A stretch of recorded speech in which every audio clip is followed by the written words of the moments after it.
Let's do it! All right. Cool. Jason, I want to officially welcome you as my first guest on my podcast. Oh, that's right. That's right. First guest. You're normally just talking to yourself. Yeah, Okay, that's right. This is indeed a special episode, and I'm really pumped to have you here. Yeah, it's good to be here. It's freezing cold, guys. You are a fellow fitness coach. Yes. Originally from Jamaica. Yes, sir. Living in Hawaii. Yes, sir. Jamaica And right there. right now, you're here with me in Switzerland for the sole purpose of doing this podcast. Yeah. That's the only reason I'm here. Cool. Perfect.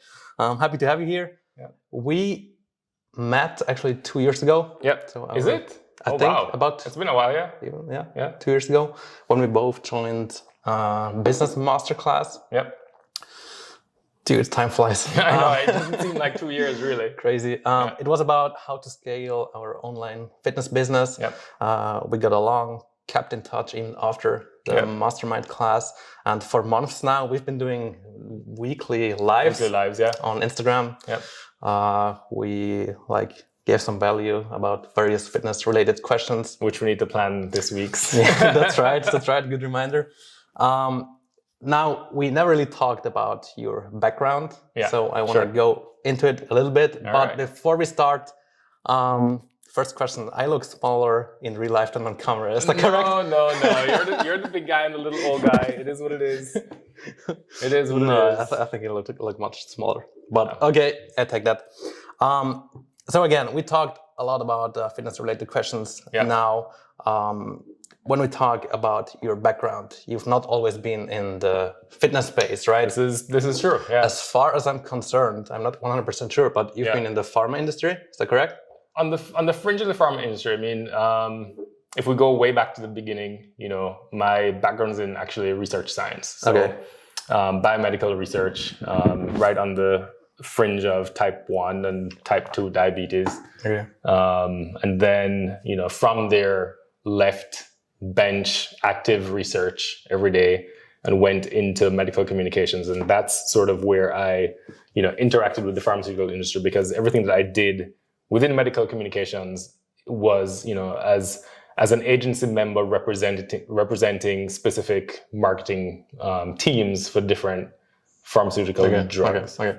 But meaning your job was always related to fitness, not to fitness, to health, but to health. Always related to health. To health. Okay. Yes. Okay. Yes. Why did you make the switch then to fitness? What brought you into the industry? Yeah, it's a really good question. I think multiple things brought me into the fitness industry sort of as a career.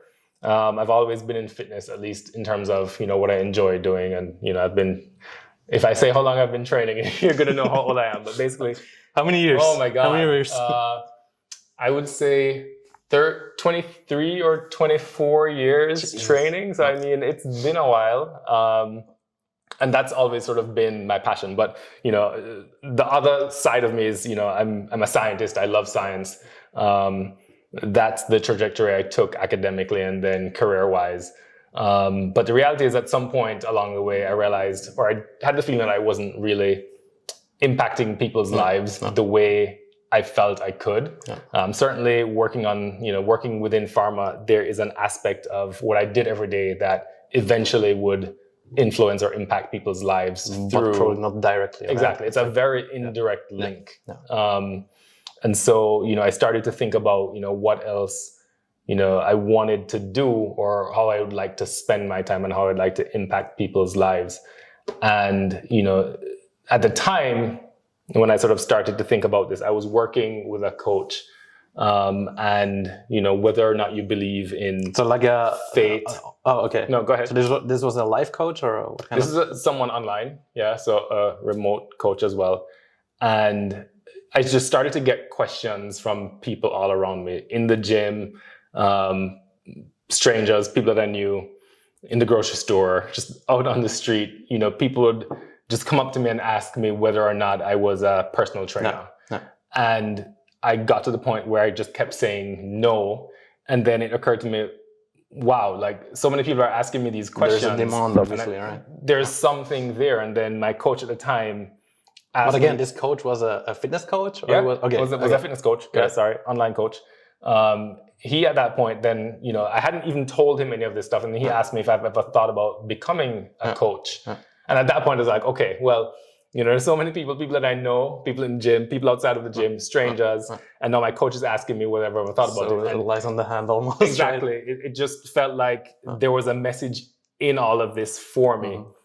And so I started to, think a little bit more about it, and then I started actually pursuing my certification. And, that's... When you say you started to think about it, how does this process look like? Is it just like going to the gym, getting through your workout and think, oh, should I do this as like professionally? Or yeah, that's a really good time question. Aside the weekends and then you think about it?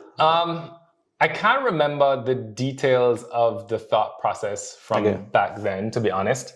But I did think initially maybe I could do this at least for a part of my overall career trajectory, right?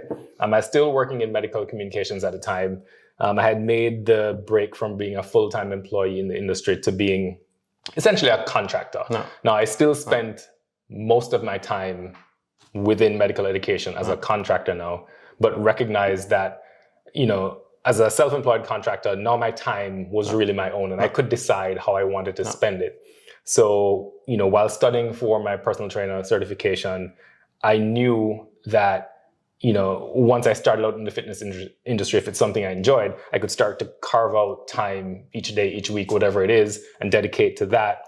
And, dedicate time as well to continuing within medical education. And so that's technically how I started out, just diverting some time in either direction. We have something in common there. I also worked in the pharma industry, and the way I started, exactly the same as you. Like I got so many questions. How do you do that? Can you teach us? So your turn. Let's flip it around. What's your background? I'm going to take over your podcast. All right. Let's see. Gym performance literally exists since 2014. Okay. So, it's a long time, 7 years ago. But then it was just like a not even a side business. It was literally just a hobby. Right. I could ask my friends, can you show me how did you get those results? Right. Back then I was where was I working? In IT for sure. In IT, so completely something different. Yeah. And I think it's similar to what you explained. It's just like getting a lot of questions. It was my passion. It always was. Right. And at some point you start thinking about, okay, maybe I should go into this other direction. Right. And obviously, it doesn't happen overnight. Like maybe you start out and think about how can I make this or make it a living of it, right? But then you also see, okay, if you actually go this route, then you have to pay your bills still and income. Where is it coming from? Life is real. And I think just for a very long time, I tried to do it as a side, do whatever I could. Until not too long ago when I actually said, okay, full time. I literally received so many inquiries that I said, okay, it's either now or never. Right. Because all the time I had this in mind, it was my dream of mine. Right. But something held me back.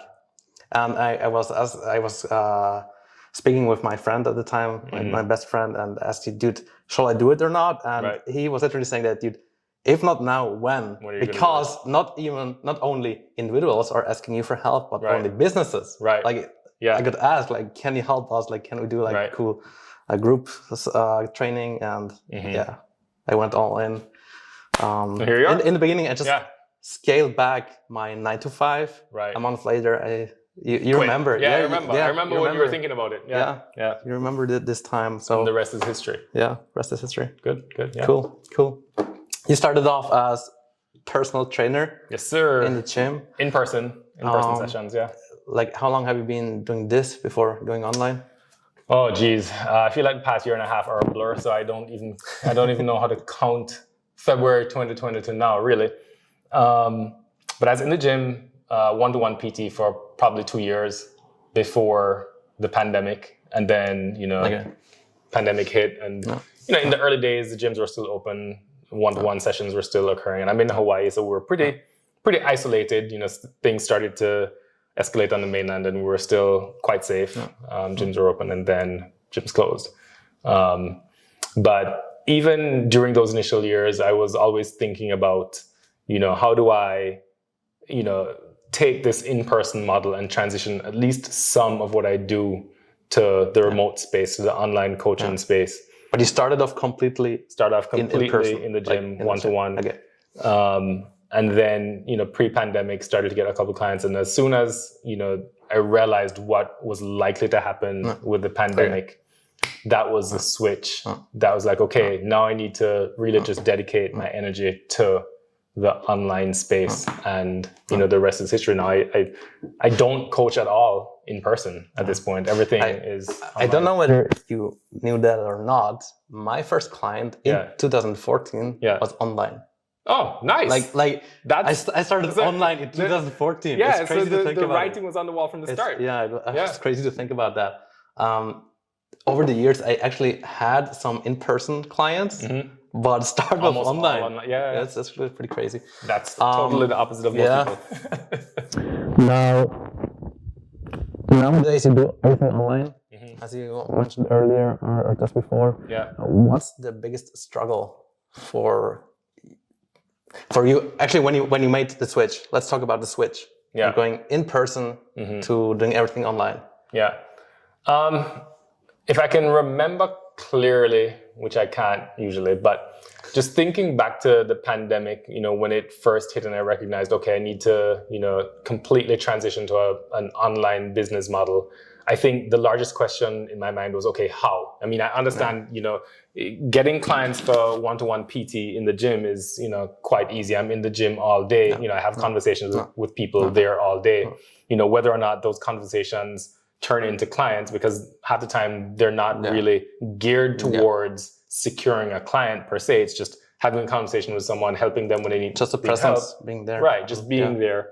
It was a big question in my mind. Okay, I know how to, I can easily get more and more clients here in the gym. That's not an issue. No. How do you do that when literally the world is wide open to you as an online coach? So it comes down to online marketing. Marketing, but even before marketing per se is just an online presence. Like how are people going to even become aware of me to then become people to whom I can speak and engage in a way where they understand what I do, where they can get an impression of what the benefits are, and then make a decision if they are in sort of the frame of mind where they're looking for someone to help them in ways that I can, whether I'm the person to help them, right? So it's multiple layers, but the first layer that I just didn't, know really well how to approach is how do I get myself out there? So what did you do? Exposure. What did I do? How did you acquire this skill or the knowledge? Yeah, so this next statement is also going to prove my age, but literally I was like, okay, I need to be on social media. I am really not on social media. What is out there? Instagram, exactly. Facebook. I mean, TikTok, I had Facebook for so long and just didn't use it. It wasn't important to me. It was like, okay, I've found all the people I grew up with on Facebook. That's awesome. I communicate with them here and there, and then nothing else, right? Instagram, didn't have an Instagram account. Struggled with setting that up and figuring it out, and what to post and blah blah blah. But it really, in the end, just boils down to the phrase of being social on social media. Just be out there and have conversations with people. And that's really all it is, things that you encounter or things that I encountered along the way that were struggles for me, turns out I'm not unique. There's struggles for so many people. Things that people in the gym, encountered as challenges, things that they didn't know. Just, put it out there on social media, because those challenges, those questions, they're common among so many people that there are a lot of people out there that resonate with the content that I put out. And, even you never know who's listening, right? Absolutely. And so just posting and being social on social media, somebody on the other end is listening, viewing, and getting value, right? And people will then start to engage and have. You also have a blog, right? I do have a blog. I have neglected it recently. Me too, but I do. It is there. This is how I started. Yes. I literally had a blog, posted everything I did, all my routines and stuff. And I think I even had a little bit of advantage over others because like SEO, I had no idea what SEO means, but like it can help, right? Blogs are huge. Yeah. So yeah, social media in the end is like, I mean, it's what you need to figure out, right? Exactly. It's an avenue to reach literally millions of people, obviously in the context of how social media algorithms work. But in theory, you know, your content is available to millions of people. And True. So somehow, with help or not, probably like you hired, like we were in a mastermind, so we had some help. Yes, of course. There's so much I don't know about social media or fitness marketing and so on. Because it changes all the time. And exactly. So I mean, this is the whole idea of coaches need coaches, right? I don't think there's a person alive in the world that couldn't benefit from a coach in whatever aspect of their life. Right? We're actually coming to that. Okay, I'll need coaches because like I completely agree. No more. But what I actually wanted to ask is, now that you figured it out, you have online coaching clients. What is nowadays, today, your biggest struggle? Because the social media part, you actually know what to do and you can do it. You do it. You get clients. Right. So what's your the biggest struggle right now? The big struggles I find for me right now are being very organized and strict with my time. Right.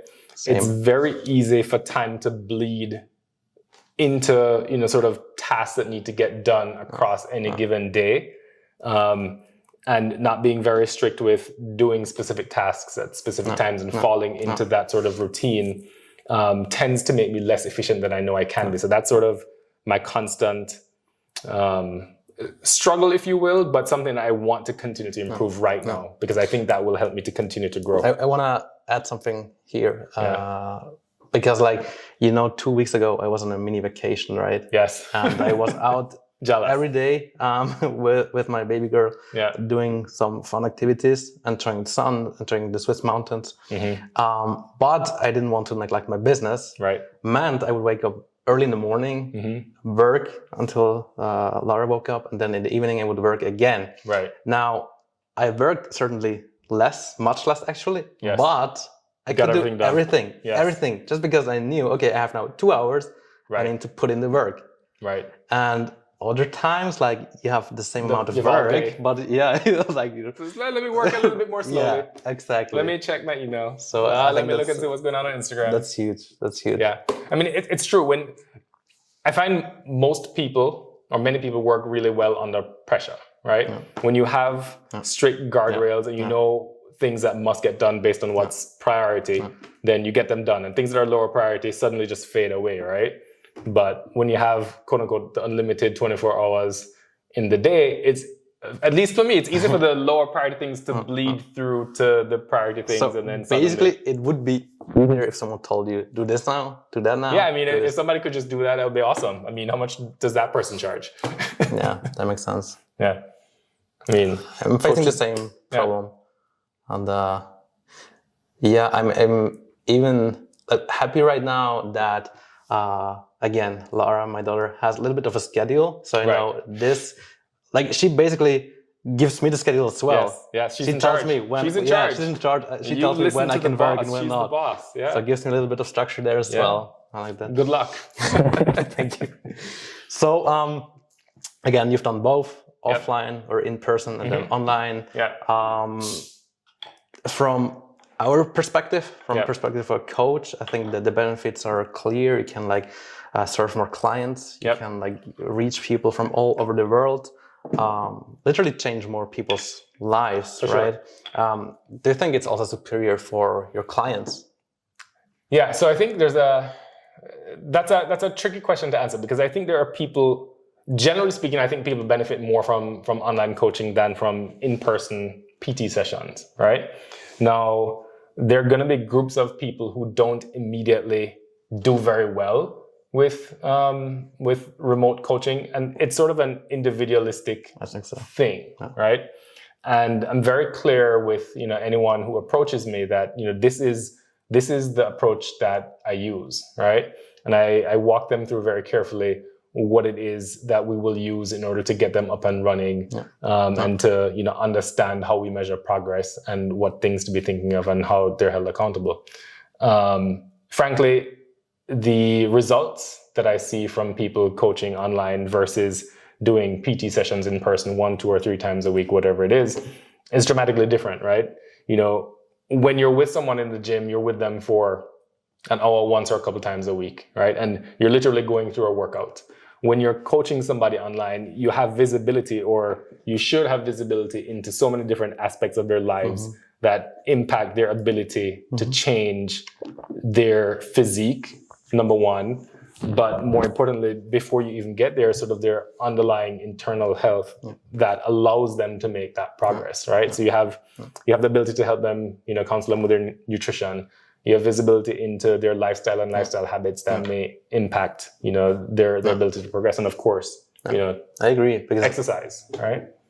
I don't have anything against personal trainers per se, but I can see what a PT does. He can put you through like one session, 1 hour, and he can really push you, which is good. That's amazing. He can also form check, also cool. But then the rest, the 23 other hours, what you eat, how high your stress levels are, and all that, what you actually can not necessarily monitor, but speak about with an online coach and address and see. Even the mindset part, I think, is better with online coaching, right? I think it's totally different. It's almost a different. It's a different career. It's a different animal. I actually hate when someone compares me with like a personal trainer, because it's really not the same. And I think you can even have both. Like you can have a personal trainer that just like form checks you to see do you do the exercise perfectly and the mechanics and everything. And then, but overall picture, like it needs to be in hand of an online coach, in my opinion. Yeah, no doubt. Totally different animal. As a online fitness coach or an in-person trainer. And you can do both. You can sort of, it just becomes, you know, how do you want to spend your time? And that's going to be an individual coach's preference. I think what most clients love of having an online fitness coach is that they can actually work out whenever they want. On the other hand, if you have a personal trainer, you can just schedule. Have to align schedules. And, go there to the gym. It becomes a challenge. For sure. As we are, it's actually a challenge. But if you actually had to give you an answer, a straight answer, like what people make better results, the one you coached in the gym or like nowadays online? I would say online. Online. Unless you and the person that you're coaching can get through a workout for an hour and then spend another 2 hours during that day talking through other things. That's it. Then, and have somebody spend, 3 hours with you a couple of times a week, then absolutely not. Just definitely. Because so often there's so much more visibility into so often the issue is not per se the workouts, but it's also like maybe something in their social life, or like they're in a weird mental state or whatever. I can get you through a workout, but it just doesn't even matter if the other aspects of your life, are not supportive of benefiting from that workout. 100%. Like it's much more important to, lay the foundation and to optimize as much as you can everything else around that workout. 100%. Yeah. So you obviously believe in online coaching. Do you work with one yourself? I do. I mean, I've had a coach myself for years, and sort of like I said before, you told me I was going too far. But I think coaches need coaches, right? There's so much out there to know and to learn and to experience, and a lot of my growth is going to come through working with someone who is even more experienced than me. Going to continue to come from my own experience hands-on as I continue to grow. Courses, seminars, certifications, like all of that is good. But, having someone who, is more experienced than I am and, just takes some of the work off of my plate. I don't need to think about my own programming, really. I don't need to think about my own nutrition. I'm a very regimented person, and, if I understand that someone has my best interest at heart, I hand over the reins to that person and follow along. There's definitely a tendency that online coaches, they spend so much time doing all these programs for the clients, but then right, myself, I would neglect my own right? because it's just not as important. Yeah, because like clients are number one or very high on the priority, and then your own is like on the bottom. But obviously, when you let yourself coach by someone, it goes really deep because you've been so long in the industry, you've been working out so long. It's no longer about you need to eat enough protein and like what is the biggest benefit you personally get when you work with a coach? Yeah, I think a lot of it comes down to sort of mindset and accountability, right? Like you said, it's easy for me to let things slide for my own progress because I'm more interested in seeing my clients progress, and that's just who I am as a person, right? And so having someone that I am held also accountable to, knowing that, you know, I'm going to get through my program as prescribed, I'm going to follow my nutrition as prescribed, you know, lifestyle habits that we're working on, like all of that, there's someone that I need to answer to. And that's very beneficial for me. That provides structure in an aspect of my life that I wouldn't otherwise make the time for, because I'm spending my time and investing my time in my clients. And that's so important, really important, because like how often do you hear people saying, so why should I hire you? I basically know what I need to do. And so often, yes, people know, I know, you know, we all know, but still, like when you have someone who keeps you accountable, it makes such a difference, gives you structure, and even a little bit of this pressure. We come back, you said some people work best under pressure. Again, here, having someone who looks over your shoulder, looks at what you do or what you don't do, or this is so valuable. It's key. So valuable. It's key. And I mean, you just said something that's important as well in terms of online coaching, right? Sometimes, and I'm just thinking about, you know, conversations I've had with clients where they have good knowledge in some areas, maybe many areas, but how those pieces of information integrate generally and then specifically to them, that's a piece that's missing in many people's minds. And the reason is that's not their area of expertise, right? There's a lot of information out there. And I also talk with people that, you know, just get overloaded and exhausted. Like they just don't know. They've seen all this information. They don't know what's true, what's not true, what's relevant to them or not. I just need the help to sort through that. There's even something I want to add here, because as an online coach, we have first and foremost the knowledge because of certifications and everything. We also have our own experience. You've been in the game for 23 years. Yeah, hey, take it easy. It's been a minute. So long. But then also, you've worked with so many clients. Right. And as we know, something that might work for you doesn't work for everyone. Sure. One size doesn't fit all. Yeah. But just working with so many people, we actually know where they struggle and what they probably need to do, or what they need to fix in their life, right? For sure. I mean, the struggles that people generally have are unique to them, but they're just common threads that sort of pass through all of our lives. And being able to help people to see those, number one, is, you know, an eye-opener for them, you know, things that they wouldn't have thought about. And then helping them once they have that insight, you know, to guide them in a direction that's going to be meaningful for them to progress. That's massive, you know? I can see the same. Like every time, I don't always work with an online coach, but every time I do, I see like my diet is much cleaner and my workouts are just more structured. And exactly, because you're more likely to just let it fall by the wayside if not. Let's go into your training regimen quickly. I want to know how often you work out these days. Actually, before you came to Switzerland? Yes, because I'm on vacation. Just saying. How often do you work out normally? Yeah, normally about 5 days a week. How often do you work out during vacation now? Whenever I can. I haven't... So when did I get here? I got here 2 days ago. Still recovering from jet lag. Haven't been to the gym yet. Okay. Soon. We're going today. It's going to happen. Yeah. We're going today. Exactly. I mean, I try to find a gym wherever I go to, you know, whether it has to be like a hotel fitness center or hopefully a real gym. COVID times, you know, we'll just see what happens because, you know, not everywhere is open or necessarily open to me. So, we'll see. So how often do you do cardio? So I just did a photo shoot in the past, like probably 3 or 4 weeks before the shoot, daily cardio. Before that. For how long? How many minutes? It varied for the lead up to the shoots. I mean, started off probably about 30 minutes. Got to the point where you hopped on a treadmill or what? Yeah, mostly just treadmill. Okay. Treadmill work. Yeah. Do you do HIIT? I do not do HIIT, sir. No. I mean, I shouldn't say I don't. It's very rare. I haven't done HIIT in a long time. I don't enjoy it, and I'd rather do something that I at least do not hate. How many steps do you do per day on average? At least 10,000, and it can vary, significantly upwards from there. Yeah. Okay. Cool. So stay active, guys. Stay active. Step count is an easy way to check. Like you said, like you did cardio every single day. Yeah. What's your speed, or what are you actually doing on the treadmill? Yeah, that's a good question.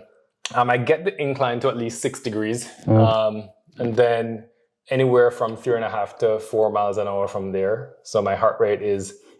I actually have no idea what it is because we have kilometers per hour. Oh, but I can't help you with that. I don't ask me to do the conversion. I'm on vacation. There's no. Let's say it's slow. No, like slow pace probably. It's not like, very fast at all. It's low intensity. Not running. Bad Jamaica. Not running. Good. Sorry. Good. Yeah. What's your approach on nutrition? Do you follow a specific diet? Like a specific style of diet? No. Some of my key rules are keep my protein levels nice and high, so at least around the 1 gram per pound, and I'm not going to convert that to kilos. So good luck. Yeah. Yeah, you can do the conversion. I do like 2 grams per kilogram. So that's pretty simple. You're like about. Do you want to tell your weight? It's 170 pounds, I would say. Again, something like that. I just did a photo shoot, so my weight is significantly lower than it used to be. We talked about it, I think, last week on our IG live, and we figured out our weight difference is not that. I know, it's kind of crazy. Yeah, we're almost the same. I know. weight right now. I weigh, before vacation, probably about 175, which is at least 10 pounds lighter than I would normally weigh, right? I mean, going into this photo shoot was a quick and aggressive cut. I mean, much quicker and much more aggressive than normally, but I just decided I wanted to do it and had 6 weeks to get it done. But yeah, so, I focus on making sure my protein is high. Carbs and fat, I'm afraid of neither of those, and they're both delicious. So you eat carbs. Oh my God, carbs? We love right? I love carbs. Do not take my carbs. You take my carbs, you're going to get an angry man. But, just keeping protein high, keeping fiber high. Vegetables are key just for nutrients, and then I fill in the rest with protein and fat. But I'm at a point where I can pretty much intuitively eat, and it's an odd thing to get to that point. And most people most people don't have sort of the experience or the mindset to understand what they're eating on a day-to-day basis unless they're tracking or they have a meal plan that they use. Where do you stand on the entire meat versus vegan thing? Okay. You eat meat, right? All right, guys. Let's very short. We're gonna walk right into controversy right now. That's okay. Just in a few sentences. Number one, if I had a choice, I'd be a meatitarian. Period. Meatitarian. I have no issues with anyone's personal decision to be vegetarian or some version of vegetarian or even vegan. When it comes to specifically fitness related progress, I mean, that can present challenges, right? To be able to take in adequate protein per day, the volume of food that you need to eat as a vegan person tends to be really high unless you start to rely more heavily on supplements. Do you coach people who are actually vegan?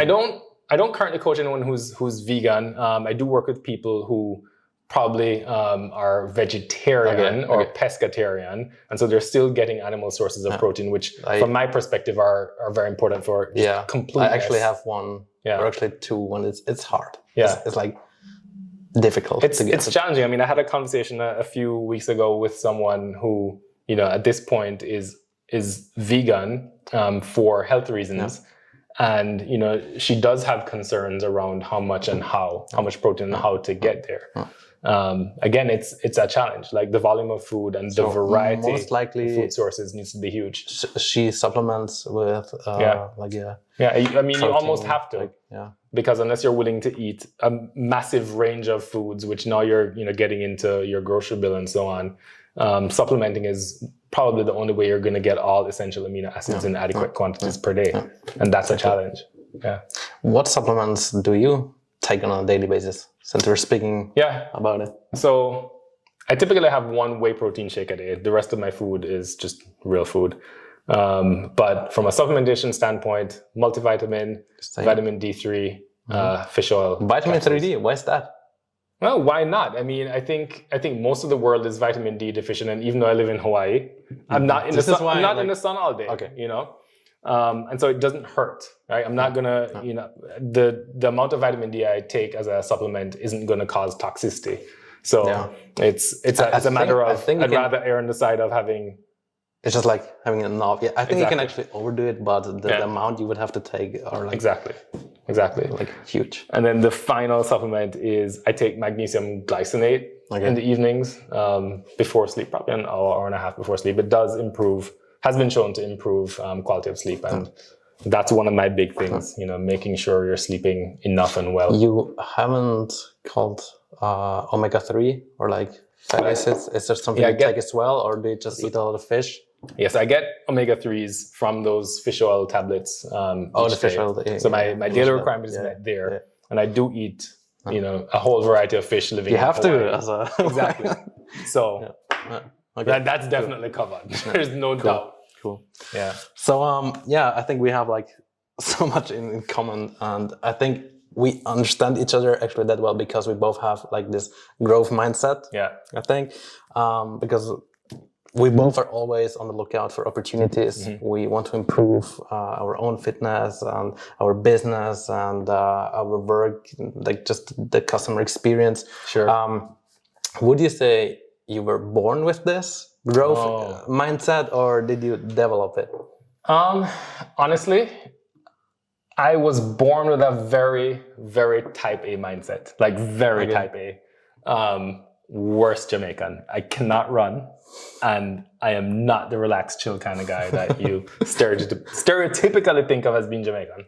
So I've always been very, very driven. You don't smoke weed, in other words. Don't smoke weed. Doesn't mean I have not smoked weed.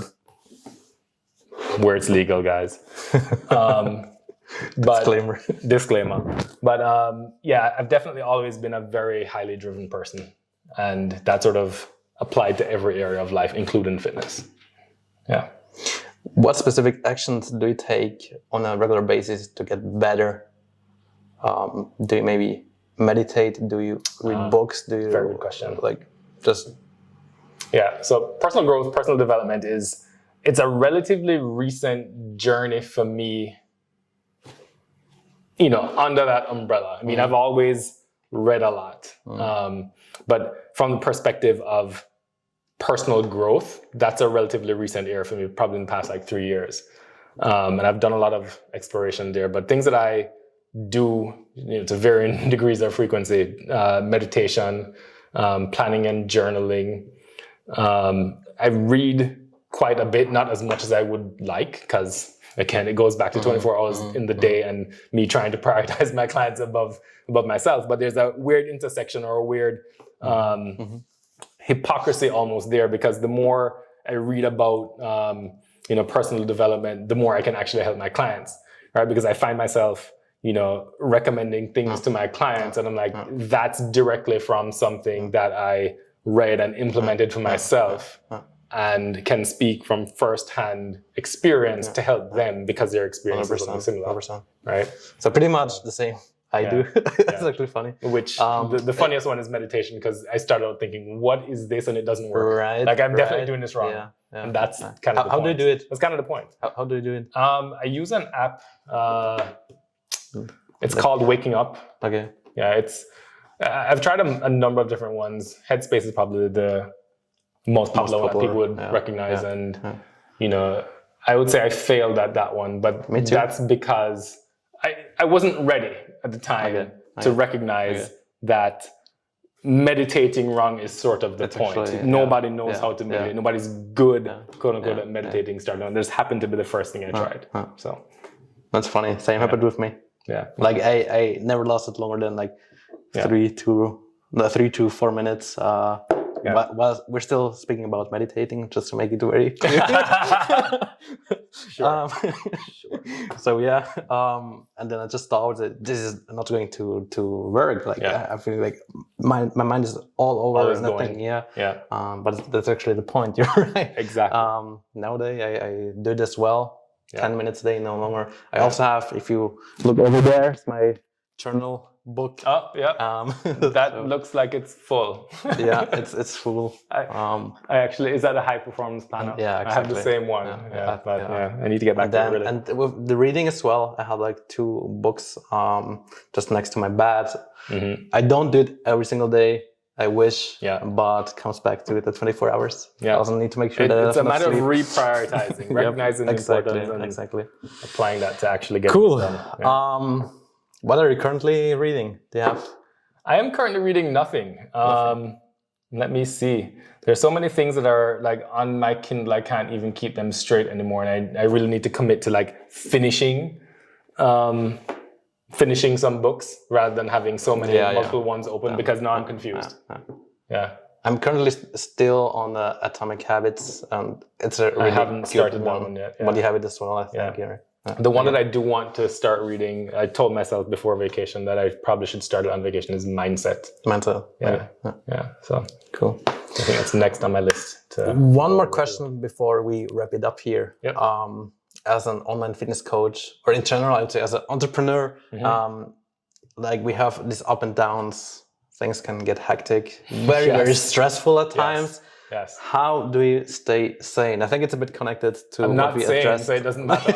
I'm completely insane, so I'm fine. I think it comes down to what we addressed before, meditation and all that. But is there something specific you do in order to like just cope with stress better? Yeah, that's a really good question. I find that that's one area that I do struggle with, and my coach always has to like put me in check and recognize, help me to recognize what's truly important versus what's not, because I tend to look at everything across the spectrum for my clients and spend a lot of time, working with them to help them, that I will erode my own sort of self-care. And I know that I'm doing that when my sleep starts to go downhill in terms of how many hours of sleep I'm getting per night. And really what it comes down to is when I get to that point, then I just, try to unplug, maybe half a day. And that tends to help, but it also makes me crave another half a day, right? So it's also a slippery slope. And most of the time when I do it, I tend to do it on weekends, because if you leave me to my own devices, I'm going to work every day, all day. Weekends included, right? So sometimes I just need to, try to push the brakes on weekends. Same here. Like what I do, what helps me is my daily walks that I do every day, every morning, and then during lunch as well. And certainly, like just go somewhere, being out of the office, and like getting inspired and seeing other things. And this always helps, because I know sometimes, like even small problems, out of sudden you just become big. Yeah, it's like in this bubble, and you see like you're just feeling overwhelmed. So I will say as well, even just this vacation here, taking a few weeks to be away from home is, largely one way to sort of recharge, right?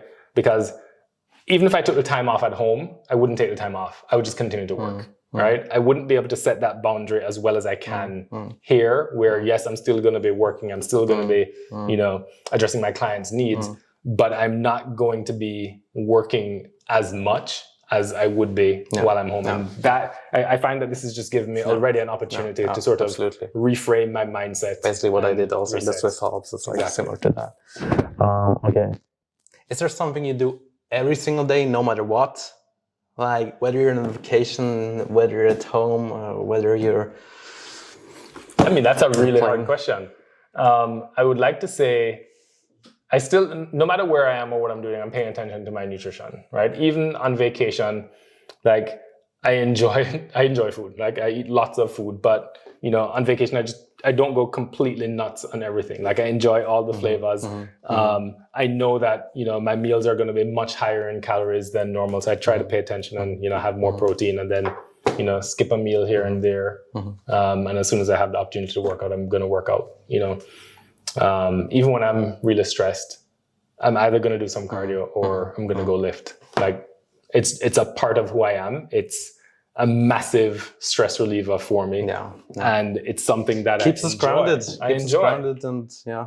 So, different people enjoy different things and cool. Yeah. Cool. Now, no more questions. Accountability check. When was the last time you had chocolate? Did you already have one? I had chocolate. I've had so much chocolate. Right. I mean, my God. This is the answer I expected. I had a chocolate croissant this morning. Does that count? Because that's good. How could I not? Enjoy it. Yeah, for sure. Absolutely. I've had so much chocolate, and I'm just gonna keep having more. You're only in Switzerland for this week, I think. Till what is today? Today's Tuesday. Till next Monday. Okay. Yeah. Cool. Yeah. Dude, I would love to talk with you more, and we certainly will. Yeah. But I think for this podcast here, for this episode, we wrap it up. All right. I'm very privileged to have been the first in-person guest on the podcast.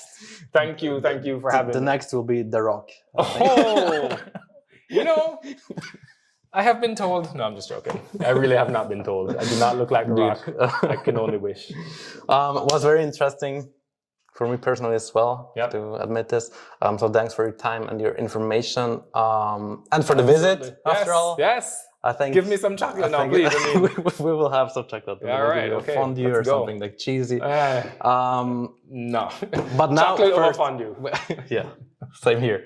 But now we have to earn it. We will go to the gym. Yes, soon. One last sentence you want to say here before I cut you off. I have no more sentences. I just hope everybody listening found some value in this conversation. It was a good chat. It was good meeting you in person, finally. Absolutely. Although I feel like I've known you forever. Finally. So, this doesn't feel different than, Where can people find you? Where can people find me in Hawaii? Just come in visit Hawaii. Me. I'm in Hawaii. I'm in Hawaii. I'm in Lake Hawaii, so show up. Call from the airport. If I like you, I'll pick you up. If not, sorry. Where they can find you online? Can find me online, Instagram, Facebook. Instagram is Jason Carnegie _IF for Inspired Fitness. I will link your handles in the description. There we go. And with that being said, we are out. We're out.